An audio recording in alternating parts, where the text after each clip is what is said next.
Sir Winston introducing the Stuarts to the ghostly world of Westminster. A long and hilarious tale. The ghostly halls of Westminster have seen many strange and mysterious things. Over centuries, they've housed some of the most momentous debates, decisions, and, as the legend goes, quite a few spectral visitors. Among these visitors is the most famous ghost of all, Sir Winston Churchill. Ever the statesman, even in the afterlife, he took it upon himself to introduce the newer spirits of the Stuart family into the grand, haunted tradition of the British Parliament. What followed was a night of hilarity, mischief, and a few historical surprises. This narrative is sponsored by Polly Speaks For You. The creator of Polly Speaks For You has always been passionate about empowering individuals, especially those with disabilities or learning challenges, through text-to-speech and voice recognition technology. Polly Speaks For You isn't just a tool. It's a bridge for people to communicate and interact with the world in a meaningful way. By blending historical storytelling with cutting-edge tech, the creator showcases how powerful a voice can be, whether telling your own story or preserving history. So hit that like, share, and subscribe button now. Now back to the story. A mysterious invitation. It was a quiet, misty evening in Westminster when Sir Winston Churchill, puffing on an eternal ghostly cigar, noticed a peculiar tremor in the spirit world. New arrivals. He adjusted his bow tie, took a long, thoughtful puff, and with a glint in his eyes, whispered, "Ah, the Stuarts. This should be fun." Without hesitation, Churchill sent out a spectral invitation. The ink glowed faintly on the parchment, the words scrawling themselves in his familiar, bold handwriting. To their royal majesties, Charles I and Charles II, you are cordially invited to a grand tour of the ghostly world of Westminster. Yours, in eternal service to the crown, Sir Winston Churchill. The kings, recently departed from their own worldly troubles, accepted the invitation with much curiosity. Little did they know, Churchill's tours were notorious among the ghostly elite for being more entertaining than informative. The grand entrance. When King Charles I and Charles II arrived at Westminster, the first thing they noticed was the overwhelming smell of cigar smoke. It hung in the air like a thick fog, guiding them toward the House of Commons. As they glided through the ancient stone walls, they were greeted by the sight of Sir Winston standing in the center of the chamber, cigar in hand, a glass of whiskey on the table beside him. "Ah, my dear royals," Churchill exclaimed, his deep, rumbling voice echoing through the hall. "Welcome to the afterlife, and more importantly, welcome to Westminster's afterlife." King Charles I, ever the stern and serious monarch, nodded gravely. "Thank you, Sir Winston. I must admit, I never expected the afterlife to come with so much smoke." Churchill let out a hearty laugh, the kind that seemed to shake the very foundation of the building. "Smoke, my dear king, is one of the few pleasures we get to keep here. But don't worry, I'll make sure you're accustomed to all the finer, ghostly things in no time." King Charles II, more relaxed and known for his love of revelry, grinned. "I do hope there's more than just cigars on this tour, Sir Winston. Surely a place as grand as Westminster has its fair share of, shall we say, entertainment?" Entertainment. Churchill's eyes sparkled. "Oh, my dear Charles, just you wait." The haunted House of Commons. The tour began in the House of Commons, where Churchill introduced the Stuarts to the various ghostly MPs still stuck in their endless debates. "Over here," Churchill pointed, "you'll see Sir Robert Peel still trying to convince the others to pass his Reform Act. He's been at it for over a century now, poor fellow."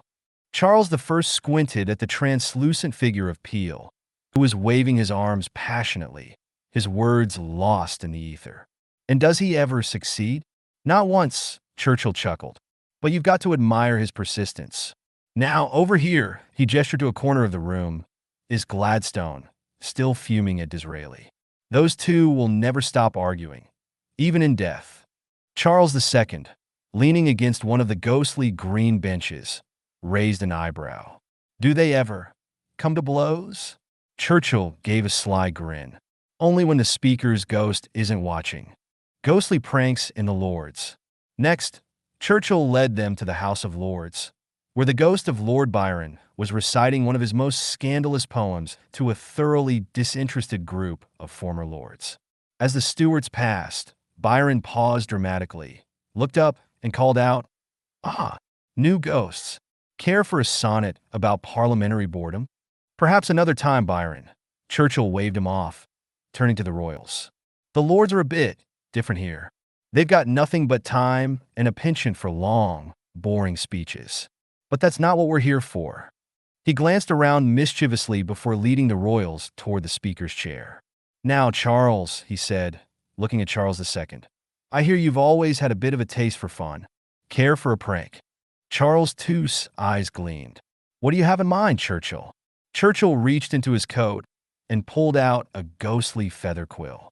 "This, my friend, is the most powerful tool in Westminster. With it, you can write laws, ghost laws. And the best part? The living MPs won't know a thing until it's too late." Charles II, grinning, took the quill and immediately began scribbling in the ghostly air. "I, Charles II, hereby declare that all members of Parliament must wear wigs as flamboyant as those of my own court."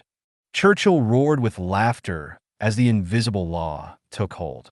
"Well done, Your Majesty. I look forward to seeing that one unfold." The mysterious vaults of Westminster. After much laughter and mischief, Churchill led them deeper into the bowels of Westminster, to the ancient vaults where the real secrets of British history were kept. "Now," he said, his voice lowering to a whisper, "there's one more place I must show you. The vaults. Some say they hold the real power behind the British throne. Others say they're cursed." Charles I looked skeptical. "Cursed?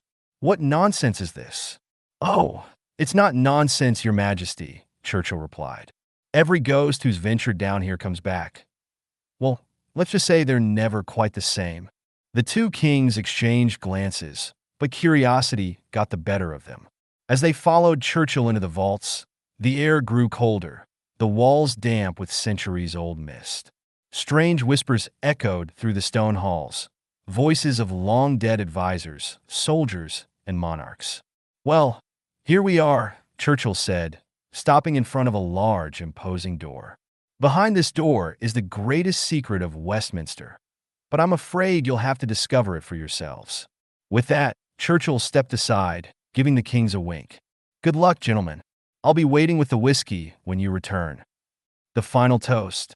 Hours later, the two kings returned, their faces pale, their eyes wide with the knowledge they had uncovered. "Churchill," Charles I began, his voice trembling, What is this place?" Churchill smiled knowingly, raising a glass of whiskey in their honor. "Welcome, my dear royals, to the ghostly world of Westminster. Long may you reign in spirit."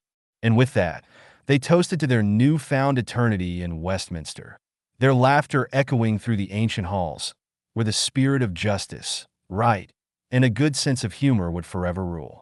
If you've enjoyed this video, don't forget to like, share, and subscribe. To learn more about South Africa's leading accessibility software, visit www.polispeaks4u.co.za and support this meaningful dyslexic initiative. Thank you for watching.